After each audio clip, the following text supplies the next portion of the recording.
할렐루야. 예, 오늘은 갈라디아서 1장 6절에서 12절에 있는 말씀을 통해서 다른 복음은 없나니 라는 제목으로 말씀을 나누기를 원합니다. 여러분에게 제가 묻는다면 여러분의 삶 속에서 가장 중요하게 여기는 것이 무엇입니까? 라고 묻는다면 뭐라고 대답하시겠습니까? 많은 분들이 돈이 가장 중요합니다. 우리나라의 통계 앙케이트 조사를 통해서 가장 중요한 것이 돈이라고 그렇게 나왔어요. 몇 년 전에는 가족이 중요하다, 건강이 중요하다 그랬는데 돈이 가장 중요하다. 어떤 분들은 명예스러운 걸 중요하게 여긴 분도 있고, 어떤 분들은 권력을 잡는 것이 자기의 목표가 될 수도 있고 가장 중요하게 여길 수 있겠습니다. 그러나 여러분들 아마 물어보면 예수님이 저에게는 가장 중요합니다. 믿음이 중요합니다. 성령 충만 받는 것이 중요합니다. 여러 가지 대답이 나올 것입니다. 그런데 저에게 묻는다면 저는 복음이 가장 중요하다 이렇게 대답을 할 것 같아요. 왜냐하면 제가 복음을 들어서 구원을 받았기 때문입니다.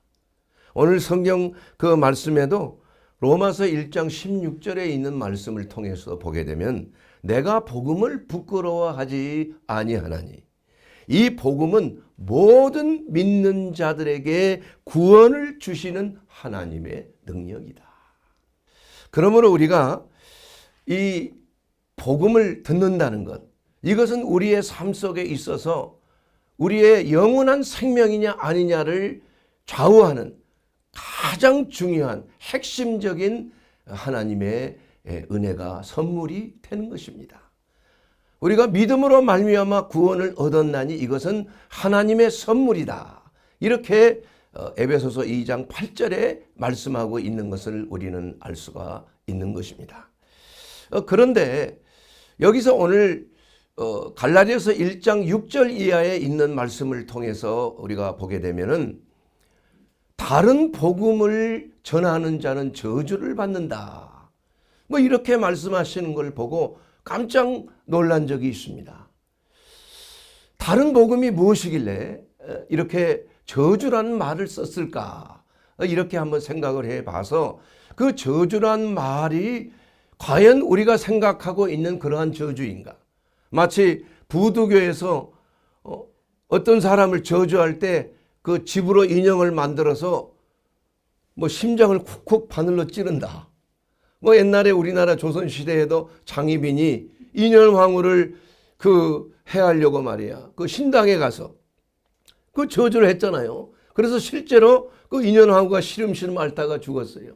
그런데 결국은 그 저주로 말미암아 자기 자신도 저주받아 죽게 된 것입니다. 그래서 이러한 저주는 지금 여기서 말하고 있는 다른 복음을 전하는 자는 저주를 받을지어다. 그 저주는 조금 다른 저주라는 것을 말씀하고 있는 것입니다. 여기서 말하는 그 저주는 예수님이 말씀하고 있는 주 예수를 사랑하지 아니하는 자는 저주를 받을지어다. 그리고 너희를 저주하는 자를 너희가 저주하지 말라고 하는 예수님이 말씀하셨죠. 너희를 핍박하는 자를 축복하고 저주하지 말라. 그 저주와 다른 복음을 전하는 자는 저주를 받을지라는 그 저주의 단어가 틀린 것이에요. 그래서 예수님이 말씀하고 있는 핍박하는 자를 저주하지 말라는 것은 이 카라스테란 말입니다. 그 카라스테란 말은 진짜 그 부두교에서 그 사람을 저주할 때 초자연적인 어떠한 힘을 빌려서 그 사람에게 해를 가하려고 하는 저주를 말하는 것이에요. 그러나 여기서 말하는 다른 복음을 전하는 자에게 하는 그 저주는 아나테마라는 단어를 쓰고 있어요. 그 말씀은 무슨 말이냐면은 하나님께 봉헌한다는 그런 말이에요. 예? 다른 복음을 전하는 자를 내가 정말 기도함으로 저런 자들을 그냥 파멸시키라고 저주하는 그런 저주가 아니고 모든 것을 선악간에 판단하시는 하나님께 드려진다는 걸 말하는 거죠. 예. 그게 사실은 어떤 면은 더 무서운 거예요. 예수님께서도 예수님을 핍박하는 자에게 자를 저주하지 않았습니다. 그러나 모든 것을 판단하시는 하나님께 모든 것을 다 올려드렸다고 성경은 말씀하고 있어요. 사실 이것이 오늘 다른 복음을 전하는 자는 하나님의 진노하심에 맡긴다는 겁니다.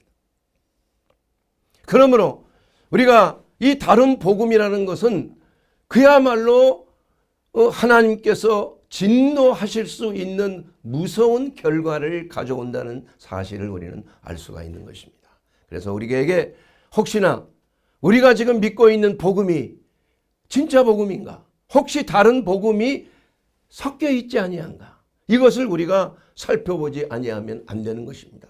그래서 저는 기도하면서 지금 현 시대 교회에서 다른 복음이라는 건 뭘 말하는 것인가?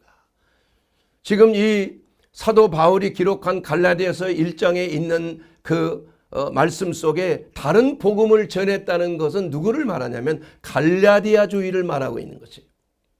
갈라디아주의를 믿는 사람들은 뭐냐면 율법주의자들을 말하는 것이에요. 예수를 믿는 건 좋은데 믿음만 가지고 되는 것이 아니라는 거예요. 믿음 플러스 율법의 행실, 율법을 지켜야지 구원을 받을 수 있다고 그렇게 믿는 것입니다. 그래서 이것을 율법주의자라고 말하는 것이에요. 그러니까 이 말을 여러분 잘 곡해하지 말게 되기를 바랍니다. 우리가 예수를 믿음으로 말미암아 우리가 뭐 죄사함 받고 영원한 생명을 누리고 그 구원에 이른다는 것은 성경에 기록된 말씀이지만은 그러나 그 믿음이 과연 행함이 있는 믿음인가? 우리가 다른 복음이라는 것은 바로 믿음으로 우리가 공짜로 구원을 얻는데 그 구원을 얻는 그 믿음에 대한 분명한 행실과 그 책임이 따르지 않을 때 이것이 다른 복음이 될 수가 있다는 것입니다. 다시 말하면 우리가 예수님을 나의 구주, 대속의 주님, 우리가 예수님의 구속의 은혜, 십자가에서 내 죄를 대신하고 여러분의 죄를 대신해서 십자가의 저주를 받은 바 됐다. 그런데 그 저주 받음으로 말미암아 다시는 정죄함이 없는 대속의 은혜를 받아서 우리가 구원을 받았다고 믿는 것이에요. 그런데 그것으로 끝나는 것이 아니라 그 예수님께서 그 대속의 주님과 동시에 십자가를 지신 주님과 동시에 또한 부활하신 주님으로서 심판주로서 우리에게 다시 오실 주님에 대해서는 간과할 수가 있다는 것입니다. 그래서 십자가는 중요하게 여기지만 대속의 십자가는 중요하게 여기지만 부활을 통하여 그리스도의 그러한 성화되는 그러한 단계에 이르는 것은 우리가 생각하지 별로 안 하는 것이에요. 그리고 그저 예수 믿으면 구원의 티켓을 받아서 자동적으로 우리가 어떠한 죄를 범해도 그저 하나님의 용서와 구원과 또 자비와 긍휼과 자비하심으로 죄사함 받았으니까 우리는 천국에 들어간다고 생각하는 거예요. 그러나 성경을 자세하게 보게 되면 이러한 복음은 사실은 값싼 은혜의 복음이다. 값싼 은혜의 복음. 이것을 보고 그 유명한 독일의 그 행동신학자 디히트리히 본헤퍼는 나치의 그러한 그 잔혹한 그러한 전쟁을 일으키고 국민을 속이고 집단 암시를 통해서 프로파간다를 통해서 괴벨스의 그러한 선전선동을 통해서 국민들을 미혹해서 전쟁으로 그냥 부추기는 그러한 것을 통해서 이것은 하나님이 보시기에 이건 잘못된 것이다. 그래서 행동하는 신앙의 양심으로서 이거에 대해서 반대를 한 거 아니에요. 그래서 어떤 쿠데타를 계획을 한 거 아닙니까? 그래서 그가 말한 유명한 말이 있잖아요. 미친 자에게 운전대를 맡길 수 없다. 지금 버스를 타고 가는데 운전수가 기사가 정신이 돌아버린 거예요. 그래서 그냥 무슨 자살 무슨 행위처럼 그대로 그냥 질주하고 있는 거예요. 낭떠러지로 질주하고 있다. 그러면 어떻게 하겠느냐. 그가 이렇게 물어본 겁니다. 그를 그렇게 못하도록 잡아 끌어내려야 되지 않느냐. 그렇게 나치에 항거하다가 결국은 나치가 패망하기 이틀 전에 교수형을 받아서 세상을 떠나신 분입니다. 그분의 그 책인 폴게미어 나를 따르라는 그런 책이 있고 제가 참 감명을 받은 적이 있습니다. 그분은 이러한 그 값싼 은혜에 대한 것에 대해서 그는 철저하게 그것은 다른 복음이다. 잘못된 구원론이다. 이렇게 중요하게 강조한 적이 있습니다. 믿음으로 구원을 받는 것은 강조하지만 구원을 이루는 그 십자가를 통과하는 성화를 통한 그 과정은 중요하게 여기지 않는 거예요. 오히려 이러한 것들은 율법적인 것으로 잘못 간주하는 그러한 태도를 말하는 것입니다. 이것은 그렇게 말하는 거야. 아니 믿음으로 구원받았는데 무슨 회개가 필요하냐. 우리가 믿을 때 전제와 과거의 미래는 다 구원받았고 이제는 한번 구원받으면 하나님이 지켜주시는 구원이야. 영원한 구원인데 설사 잘못해도 괜찮아. 죄를 지어도 괜찮아. 절대 구원은 잃어버릴 수 없는 것이야. 이렇게 구원파들이 강조하는 그러한 회개 없는 그러한 구원에 이르는 믿음. 이것은 다른 복음이라는 것입니다. 다른 복음.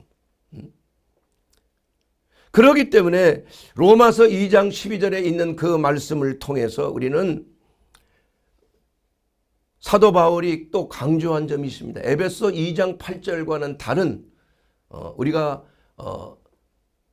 행함으로 구원받는 것이 아니라 오직 믿음으로 구원을 받았다는 하나님의 선물이라는 걸 강조함과 동시에 로마서 2장 12절에 있는 그 말씀을 통해서 보면 무릇 율법 없이 범죄한 자는 율법 없이 망하는 것이에요.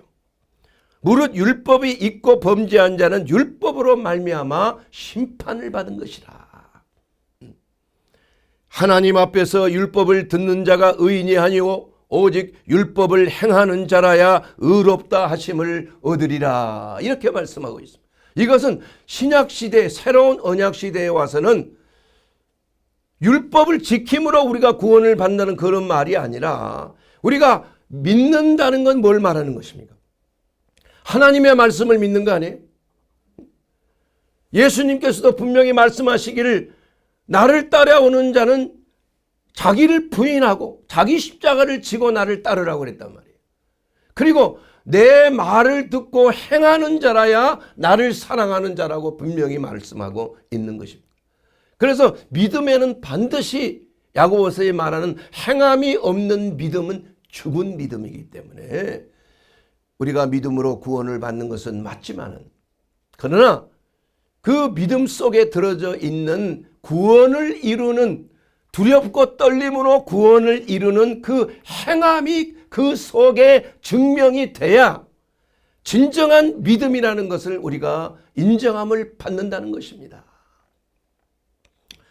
그러므로 이 디스트리 본헤퍼 그 목사님이 강조한 것은 우리 한국 그 그리스도인들에게도 정말 이 다른 복음이 교회에 만연돼 있음을 경고하는 그러한 말씀으로 우리는 받아들여야 되는 것으로 믿는 것입니다. 행함이 없는 믿음, 이것은 바로 값싼 은혜다.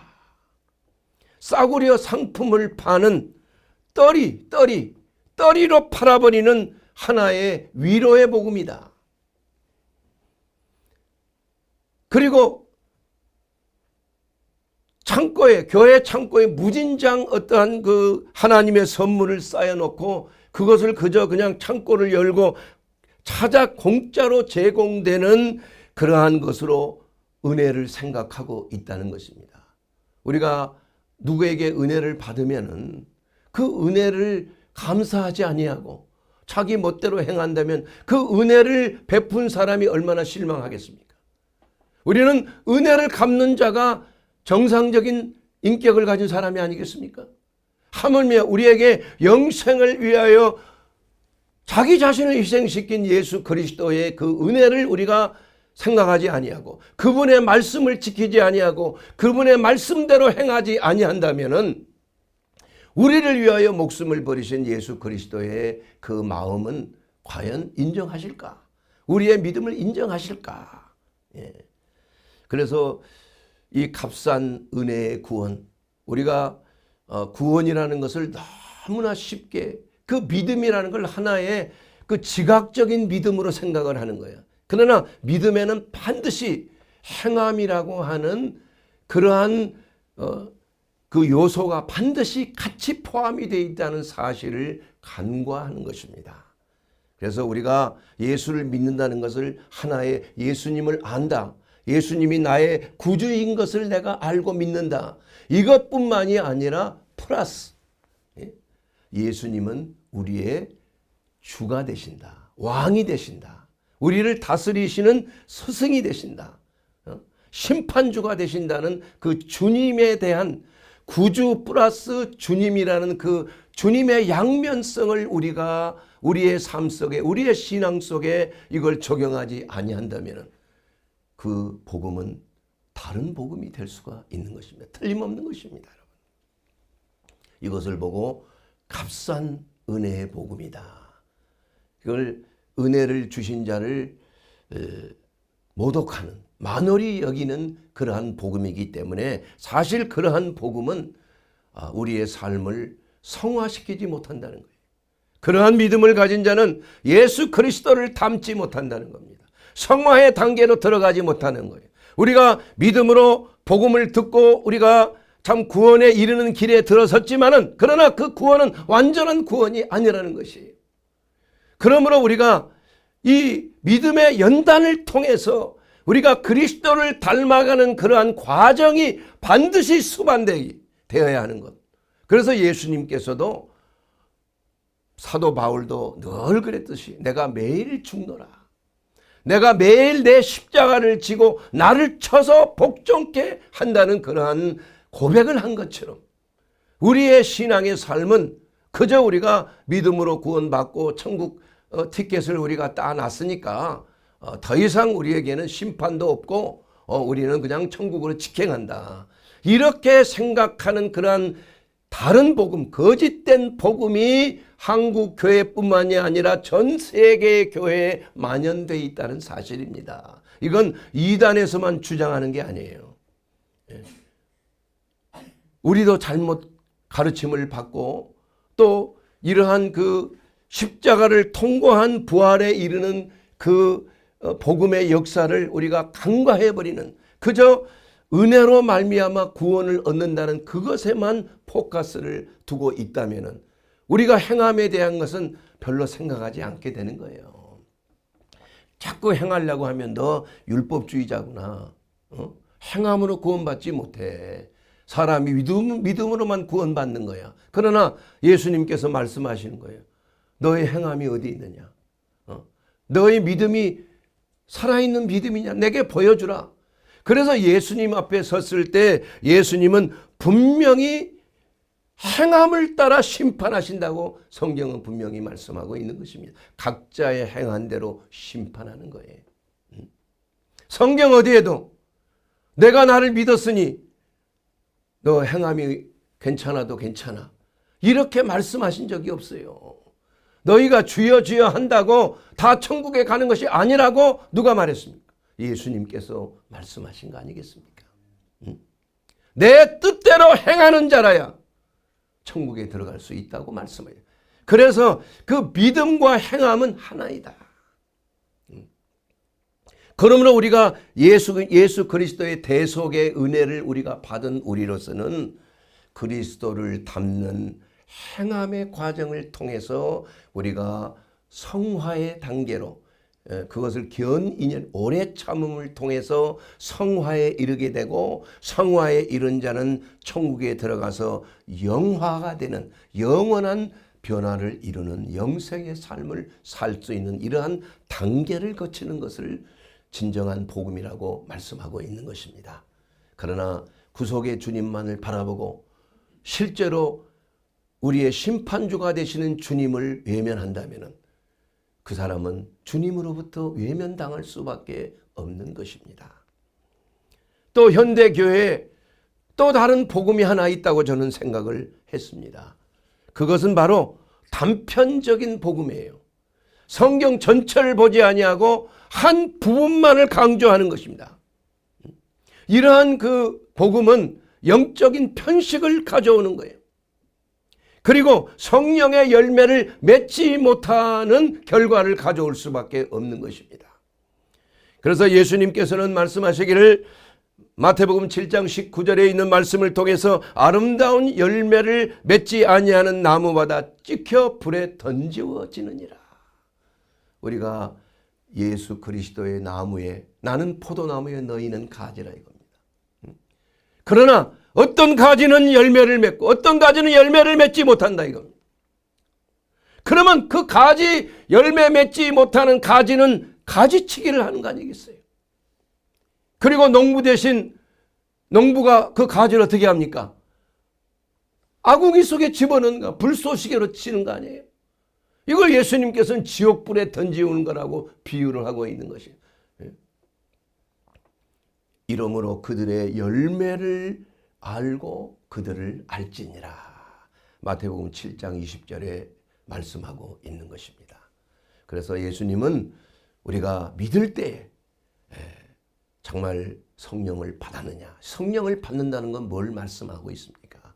우리가 하나님의 말씀을 믿음으로 행함이 있는 믿음의 능력을 가지게 되는 것을 말씀하고 있는 것입니다. 성령의 능력이 아니고서는 예수님을 주라 시인할 수도 없을 뿐만이 아니라 우리가 구원을 이루는 그러한 능력을 가지지도 못하는 거예요. 하나님의 성령께서 우리에게 인치심으로 말미암아 우리는 천국 갈 때까지 하나님의 성령의 능력으로 모든 것을 인내하고 절제하고 믿음의 덕을, 덕의 지식을, 지식의 절제를, 절제 인내를, 인내의 경건함을, 경건함의 형제 우애를, 형제 우애의 그리스도의 사랑을 공급하는 신의 성품에 참여하는 그러한 거룩한 성도의 삶을 사는 것이 바로 우리 그리스도인의 바른 복음을 믿는 자가 된다는 것입니다. 사랑하는 여러분, 그런데 어떤 한 부분적인 단편적인 복음을 이렇게 추려가지고 그냥 교리화시킨다는 거예요. 이러한 것들을 계속 강조하다가 보니까 이단이 생기는 겁니다. 구원에 대한 것만 너무나 강조하면 구원파가 되는 거예요. 실질적으로 구원에 이르기 위한 성화나 회개와 그야말로 절제와 인내와 이런 것들은 생각하지 않게 되는 거예요. 그러니까 멋대로 행하는 거 아니겠어요? 영혼이 잘됨과 같이 네가 범사에 잘되고 강건하게 된다. 이거 하나님의 말씀이 맞습니다. 그러나 실제로 우리가 건강하고 잘 살게 되고 강건케 되고 범사가 잘 되고 하는 것은 반드시 전제 조건이 있는 것이에요.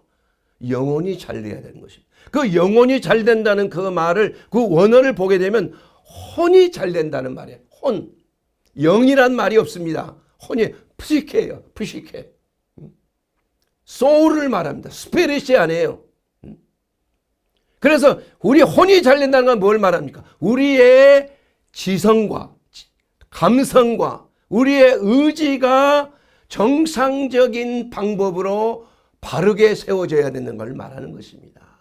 그래서 우리의 혼은 우리의 영이 하나님의 말씀을 수신하여 우리 혼에게 그것을 하나님의 말씀으로 분별하여 우리의 지성과 감성과 의지가 하나님의 말씀과 연합하도록 하는 것, 이것이 혼이 잘 되는 거예요. 내 철학과 내 주관대로 내가 좋아하는 것, 내가 옳다고 생각하는 것을 따라서 하는 것이 잘 되는 것이 아니라 그 혼이 잘 되는 기준은 하나님의 말씀을 영이 받아서 그 영이 우리의 이성과 감성과 의지에 영향을, 감동을 주는 것이. 그랬을 때 하나님의 나라와 그 일을 구하는 거 아니겠습니까? 그러면 혼이 잘 되는 거 아니겠어요? 그러면 범사가 잘 되는 거 아니겠습니까? 그러면 강건하게 되는 거 아니겠습니까? 여러분, 혼이 잘 됨으로 강건하게 되는 건 의학적인 과학적이에요. 혼이 잘 되면 마음의 평안을 누리게 되는 거예요. 혼이 잘 되면 이해심이 많아지는 거예요. 혼이 잘 되면 그야말로 불안과 염려에서 우리가 벗어나게 되는 것입니다. 그렇게 함으로 말미암아 우리의 자율신경이 안정함을 찾게 되고, 안정을 찾으면 호르몬 분비도 잘 되고, 그야말로 여러 가지 참 혈액순환과 혈당과 혈압과 또 모든 그 전달 물질, 이런 것들이 면역 물질이라든지 또 활성산소가 절제되고 중화되고, 이러한 모든 것들이 원활하게 되기 때문에 우리가 장수하게 되는 거 아니에요. 건강하게 사는 거 아닙니까? 이게 하나님의 말씀이 정확하게 맞는 것이에요. 그러나 번성하고 잘되고 건강하는 것에 목표를 두게 되면 잘못된 것입니다. 이건요. 목표 둘 필요가 없어요. 너희는 이런 것들을 구하지도 말고 염려하지도 말고 기도하지도 말라 그랬어요. 너희는 영원히 혼이 잘 되기를 구하라는 얘기예요. 하나님이 원하시는 것이 무엇인지 하나님의 말씀 안에서 바른 순종, 하나님의 말씀을 믿음으로 받아서 그 믿음이 행함을 통해서 정상적인 성도의 삶으로 우리가 바로 판단하고 바로 분별하고 무엇이 하나님의 뜻인지 분별하고 하나님의 온전하시고 선하시고 기뻐하신 뜻이 우리의 삶 속에 무엇이든지 24시간 우리는 모든 생각을 사로잡고 모든 말과 행동을 사로잡아서 예수 그리스도께 관통하는 삶, 예수 그리스도 안에서 통일을 이루는 그러한 삶을 사는 것이, 이것이 혼이 잘 되는 삶이에요. 직장 생활하는 것, 교회 생활하는 것, 집안에 가서 뭐 TV를 보고 쉬는 것, 공부를 하는 것, 침실에서의 잠을 자는 것, 이러한 모든 것들이 다 관통해야 된다. 하나님의 말씀과 연합하는 삶으로 관통해야 돼. 어느 부분은 교회에서 생활은 잘하는데 직장에서 생활은 엉망이다. 이건 뭐 세속 일이니까. 그래서 이게 영적인 그러한 그 잘못된 신앙의 근본이 이원론적인 신앙을 가지는 거예요. 교회에 가는 것은 영적인 거고 세상의 가정이나 직장에 나가는 것은 세속적인 길이면 괜찮아. 이런 건 좀 잘못해도 이건 세상의 일이니까 크게 다른 복음이에요. 그게. 왜냐하면 사실은 교회에서 하는 만큼 세상에서 하는 것이 더 어려운 거예요. 세상에서 빛과 소금의 역할을 세상에서 하는 것이지 빛끼리 모여 있는 곳에서 빛의 노릇을 해봐야 아무 소용이 없는 거예요. 어두운 곳을 밝게 비춰야 되는 거예요. 세상에 부패한 곳에 소금을 뿌려야 되는 거 아니겠어요? 우리가 세상 속에 침투에 들어가서 빛의 자녀로서의 삶으로 세상을 맛깔나게 하는 소금의 역할을 감당해야 되는 거 아니겠습니까? 이것이 예수님이 원하는 진정한 복음을 믿는 믿음 아니겠습니까? 역동적인 행동적인 믿음이 아니겠습니까, 여러분? 그렇지 아니하고 그저 우리는 예수 믿고 구원받았으니까 괜찮아. 예수 믿고 구원받았으니까 조금 뭐 해도 뭐 예수님이 다 용서해 주셨어. 착각입니다, 여러분. 우리는 그럴수록 더 너희에게 사람들이 오리를 가자 하면은 심리를 가라. 너에게 겉옷을 달라고 하거든 속옷도 주라 말이에요. 이런 세상의 기준보다도 더 엄격한 도덕적이고 윤리적인 기준이에요. 도덕과 윤리가 하나님의 말씀의 그 기준이 아니에요. 그러나 하나님의 기준은 도덕과 윤리를 훨씬 차원이 높은 기준이 하나님의 기준입니다. 그렇기 때문에 우리는 하나님의 그 값싼 은혜를 그야말로 우리의 행함으로 싸구려로 둔갑시키는 어리석은 자가 돼서는 안 됩니다. 하나님을 모독하는 거죠. 하나님이 독생하신 예수님까지 우리에게 주셨는데 우리가 만분의 일, 천만분의 일이라도 우리가 주님을 위해서 하는 게 뭐가 있냐 이거예요. 우리가 주님을 위해서 내 삶이 어떻게 변화됐는가. 여러분, 은혜를 아는 사람 같으면 우리가 그렇게 행동하면 되겠습니까? 아니 조폭도 의리가 있는데 하물며 하나님의 은혜를 받은 그리스도인들이 의리도 없습니까? 하나님에 대한 의리도 지키지 못합니까? 거짓말을 밥 먹듯이 하면 됩니까? 하나님이 세우신 법을 밥 먹듯이 지키지 않아도 되는 겁니까, 여러분? 이것은 은혜 받은 자의 모습이 아닌 것이죠. 값싼 은혜로 그야말로 십자가를 부인하는 것이고 그저 대속의 주님만을 생각하고 자기 행동은 멋대로 하지만은 그러나 하나님은 용서의 하나님이요. 하나님은 은혜의 하나님이니까 괜찮아. 이것은 하나님을 진노게 하는 다른 복음을 받은 자는 저주를 받을지어다. 그리스도를 사랑하지 아니하는 자는 저주를 받을지어다. 이 말씀은 그야말로 우리에게 놀라운 경고를 주시는 거야. 하나님의 진노하심을 받을 수가 있는 것이. 이것은 변치 아니하는 것입니다. 그래서 우리가 예수를 믿는다는 것은 좋은 것만이 아니라 우리가 영원한 내세를 위하여 내 자신을 던져야 되는 것입니다. 하나님께 완전히 드려져야 되는 것이에요. 거기에 따르는 절제와 인내와 십자가의 고통과 여러 가지 영적 전쟁을 수행하고 있어야 한다는 것입니다. 여러분, 값싼 은혜의 그러한 도구가 되어서는 아니 되지 않습니까? 은혜를 받은 사람은 은혜를 받은 사람답게 우리가 행동함으로 빛의 자녀로서 마땅히 우리의 하나의 의무입니다. 그러나 하나님께서는 이걸 우리에게 강제하지 않습니다. 하나님은 우리에게 감동을 주심으로 사랑을 베풀어 주심으로 하나님께서 우리에 대한 사랑을 확증하신 거 아니겠습니까? 우리가 하나님과 원수되었을 때 하나님은 우리를 먼저 사랑하셨지 않습니까? 독생자를 주셨지 않습니까? 우리가 하나님 앞에 죄인 되었을 때 하나님은 우리를 사랑하심으로 예수 그리스도를 믿도록 우리를 인도해 주셨지 않습니까? 이와 같이 하나님의 성령의 역사는 마귀가 우리에게 강제하는 것과는 다르게 우리가 스스로 우리의 자유의지를 제한하지 아니하는 개인적인 사고의 자유를 우리에게 주심으로 말미암아 선택하게 하신 것이에요. 그래서 자유라는 게 그렇게 소중한 것입니다. 자유가 없으면 노예가 되는 것이에요. 우리의 모든 삶이 다 자유를 억제하는 것은 사탄적인 것입니다. 마귀적인 것이에요. 한 사람의 전체를 위해서 한 개인의 자유를 옥죄는 것, 이것은 성경적인 게 아닌 것입니다. 그래서 전체주의가 무서운 거예요. 그래서 공산주의가 무서운 거예요. 사랑하는 여러분, 스스로 결정할 수 있는 능력, 자유에 대해 제한하는 행동은 사람들로 하여금 정신병자가 되게 하는 거예요. 다 정신병이 들어버리는 거예요. 왜 사람들이 정신병에 걸립니까? 자기의 자유를 제한되기 때문에 그래요. 자기가 하고 싶은 대로 안 되기 때문에 그런 거예요. 그래서 눌림을 받는 거예요.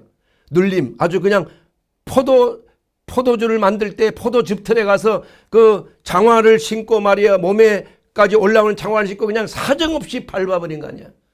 그렇게 해서 이것이 스트레스란 말이 거기서 나온 거예요. 스트레스라, 프레스라, 스트레스란 말이. 그게 강제로 그냥 압박을 가하는 걸 말하는 거예요. 이게 사탄적인 것이에요. 마귀적인 것입니다. 어떤 경우에도 우리의 개인의 자유는 보장되어야 되는 거예요. 종교의 자유가 보장되어야 되는 거예요. 집회와 결사의 자유가 보장되어야 되는 거예요. 어떤 전체가 원하는 것일지라도 한 사람의 개인의 자유를 하나님도 제한하지 아니하는 것이. 전체를 위해서 한 사람 희생시키는 거 하나님이 원치 않습니다, 여러분. 그렇게 하시는 하나님이 아니에요. 그런데 여기서 말하고 있는 단편적인 이러한 복음을 계속적으로 암시해 주어서 정신적인 조작을 감행하는 겁니다. 대개는 전체주의라든지 뭐 이러한 그 프로파간다, 이게 선전선동, 이러한 것들이 사람의 정신을 다 조작하는 거예요. 그래서 그 사람들을 노예화시키는 겁니다. 한번 이게 조작이 되게 되면 만약에 그 조작된 암시에 대해서 다른 의견이 나오면 견디지를 못하는 거예요. 아예 외면해 버리는 거예요. 여러분, 이단들에게 한번 당신 이거 믿는 거 잘못됐습니다. 평소에는 아주 순한 양 같지만 그 이단들에게 잘못된 걸 당신의 교주와 그 교리를 갖다 반박하면 사자처럼 변하는 걸 저는 몇 번 봤어요. 이단들하고는 함부로 토론하면 안 되는 것입니다. 왜냐하면 그들은 이미 조작이 돼 있어요. 여기가. 그렇게 돼서 그 교주의 말한 대로 어떠한 이념대로 그들은 자동적으로 움직이는 거예요. 절대로 교정되지 않습니다, 여러분. 특별히 성령의 역사가 아니고서는 이렇게 조작된 정신 조절이 마인드 컨트롤을 통해서 암시를 통해서 최면을 통해서 계속적으로 주입하는 거 아니에요. 그래서 맨날 성경 공부하는 거 아니에요. 맨날 무슨 뭐 교육시키는 거 아니에요. 모여다 놓고. 그게 바로 암시 효과야. 학습을 매번 하는 거예요. 그렇지 않으면 어떻게 됩니까, 여러분? 변화가 있는 거예요. 그래서 주입식으로 매번 모여서 하는 이유가 바로 그것입니다, 여러분. 그래서 엄청나게 많은 군중을 모을 수는 있어요. 그들에게 영향을 줄 수는 있지만은, 그러나 그들은 파괴되고 마는 겁니다. 지옥불로 들어가게 되는 겁니다. 결국에 그 결과는 참담한 거 아니겠습니까? 히틀러 한 사람이 잘못된 프로파간다 암시를 통해서 괴벨스와 그 따르는 무리들과 함께 억명 이상이 목숨을 바쳤잖아요, 여러분. 그래서 우리가 그러한 곳에서 잘못된 것을 알게 되면 우리는 그곳에서 나와야 되는 줄로 믿습니다. 나와야 어떻게 나옵니까? 하나님의 성령의 인도하심을 받아도 내 양은 내 음성을 듣는다고 그랬어요. 하나님의 음성이 들리는 곳으로 나와야 되는 것입니다. 그렇게 되면 목자가 계신 곳에 우리가 들어가게 되면은 우리는 안전한 거예요. 그래서 예수님께서는 마태복음 12장 30절에도 이렇게 말씀하고 있는 것입니다. 나와 함께하지 아니하는 자는 나를 반대하는 자요, 나와 함께 모으지 아니하는 자는 해치는 자니라. 해친다는 말은 해를 끼친다는 말이 아니고 그 모임을 헤어지게 한다는 것, 분열시킨다는 걸 말하는 것입니다. 우리가 다른 복음으로 우리가 뭔가 이 암시를 받았다면 그 암시 때문에 여러 가지 영적인 질병에 시달리게 되는 거예요. 가정이 파괴될 수도 있는 거예요. 정상적인 세상과 그 영적 세계에서 삶이 균형을 상실하기 때문에 노이로제와 불안에 시달리는 겁니다. 그래서 신앙이 오히려 병들게 하는 거예요. 잘못된 신앙은, 영적인 공해는 우리가 환경적인 공해보다도 훨씬 강한 거예요. 사회를 파괴하고 가정을 파괴하고 그야말로 나라를 파괴하는 것입니다, 여러분. 그렇기 때문에 우리가 바른 복음을 믿기 위해서는 우리가 늘 하나님의 가르침이 바른 곳에 들어가야 되는 거예요. 하나님의 말씀은, 모든 성경은 하나님의 감동으로 된 것으로 교육과 교훈과 책망과 바르게 함과 의로 교육하기에 유익하니 이는 하나님의 사람으로 선한 일을 행하기에 능력 있게 함이니라. 디모데후서 3장 16절에 있는 그 말씀 아니겠습니까, 여러분? 그러므로 우리가 이 마지막 때 거짓 선지자들이 말이에요, 수많은 사람들을 미혹한다 이겁니다. 거짓된 이러한 교리를 자꾸 설포하고 교육시키고 암시하고 말이에요. 또 잘못된 거짓 이념과 거짓 선동으로 말미암아 국민들을 호도하고 말이에요. 그 배후에는 흑암의 권세가 있는 것입니다. 우리는 우리의 선한 목자 되신 예수님께로 나와야 될 줄로 믿습니다. 우리 하나님의 그 위대하신 은혜는 바로 우리의 선한 목자 예수 그리스도의 음성을 들어야 되는 줄로 믿습니다. 그러기 위해서 우리는 어떻게 해야 됩니까? 하나님의 말씀, 바로 바른 복음을 우리는 늘 간직하게 해요. 주님의 몸된 교회에 세우신 말씀을 전하는 자의 말씀을 하나님의 말씀으로 받아야 되는 겁니다. 그래서 그 말씀이 성경과 비교하면서 하나님의 말씀을 내 것으로 소화시켜야 되는 것. 이게 영적인 치아가 필요한 것이에요. 하나님의 말씀을 그대로 그냥 아무런 이성의 그 시입이라고 하는 그러한 체가 없이 그냥 들어가게 되면 그것이 소화가 안 되는 거예요. 아무 소용이 없는 거예요. 영적인 치아로 그것을 주야로 뭐한다? 묵상하는 것입니다. 복이 있는 자는 하나님의 말씀을 주야로 묵상해서 그것이 영적 치아를 통해서 영적인 소화액을 통해서 우리의 것으로 소화되어야 될 줄로 믿습니다. 그래야 비로소 건전한 신앙을 우리가 소유할 수 있게 되는 것입니다. 사랑하는 여러분, 이것은 바로 우리가 마지막 때 우리가 늘 깨어 기도하며 무시로 성령 안에서 하나님의 전신갑주를 입고 하나님의 말씀을 상고하면서 우리가 어떤 경우에도 어떠한 사람이나 어떠한 집단의 어떠한 교육이나 암시를 통해 우리가 흔들리지 아니하고 하나님의 기록된 성경 말씀이 1.1획도 틀림없는 하나님의 말씀임을 우리가 말씀을 받는 것입니다. 그리고 이것을 내 삶에 적용하는 영적인 치아를 가지고 주야로 하나님의 말씀을 묵상하여 내 것으로 만들게 되기를 주의 이름으로 축원합니다. 하나님의 전해진 말씀이 여러분의 각자의 삶 속에 하나님의 입에서 나오는 레마의 말씀, 음성으로 들려지는 하나님의 말씀이 여러분의 심령의 영혼의 양식이 되어서 여러분의 삶을 변화시키고 하나님의 선하시고 온전하시고 기뻐하신 뜻이 무엇인지를 우리는 밝히 알므로 말미암아 주 예수여 이제는 오시옵소서. 주님의 재림을 고대하며 성령으로 기름 준비하며 우리 주 예수 그리스도 안에 있지 아니하는 잃어버린 영혼들을 주께로 인도하며 주 예수를 믿으세요. 그리하면 너와 내 집이 구원을 받습니다. 바로 바른 믿음, 바른 복음, 바른 말씀을 우리가 받아들임으로 말미암아 여러분의 영혼이 잘되게 될 것입니다. 그리하면 여러분의 모든 범사가 하나님의 계획대로 하나님이 모든 것을 합력하여 선을 이루시는 하나님의 계획대로 범사가 잘 될 것입니다. 그리고 여러분의 몸과 마음도 건강을 이루게 될 것입니다. 이것이 바로 전인치유의 복음입니다. 여러분, 오늘도 영과 혼과 육이 흠없이 그리스도 예수의 그날까지 흠없이 보존되기를 주의 이름으로 축원합니다.